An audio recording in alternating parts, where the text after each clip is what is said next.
Le jeudi 14 mars, les Warriors de Samalou Condé et l'équipe des investisseurs brésiliens se sont rendus à la ferme Cambaye, située à plus de 200 km de Mbuji-Mayi et 75 km de Mweneditu, dans la province de la Lomami. Mais bien avant, ils ont sur la route Mweneditu-Luputa visité le site de 15 000 hectares de la société agricole Luputa, où sera créée une grande plantation de canne à sucre, mais aussi implantée une usine de production de sucre, 60 000 tonnes long, et de méthanol, 90 000 hectolitres long. Une production de 24 MW de courant électrique est envisagée sur les rivières entourant le site.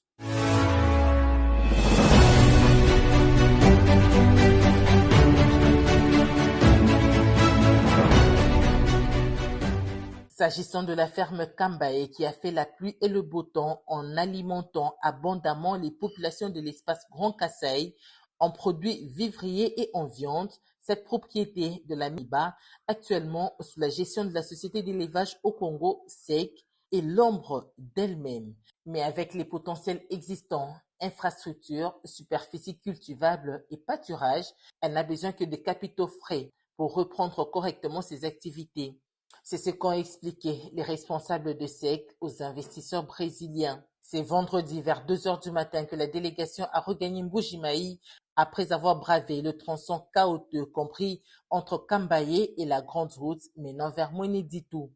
Ayant réuni toutes les informations dans un atelier de restitution tenu le samedi 16 mars à Pulban, Grand Hôtel de Kinshasa, les investisseurs brésiliens qui ont fait des observations et des recommandations sur chaque site, hormis ceux du Haut-Katanga, ont estimé que l'opérationnalisation de la base de Nkwadi et du site de Kanyama et celui de la société agricole de Luputa étaient faisables à court et moyen terme, tandis que celle de la ferme Cambaye était à long terme. Ils ont promis de revenir sous peu en RDC avec des éléments fiables pour des discussions avec le gouvernement congolais.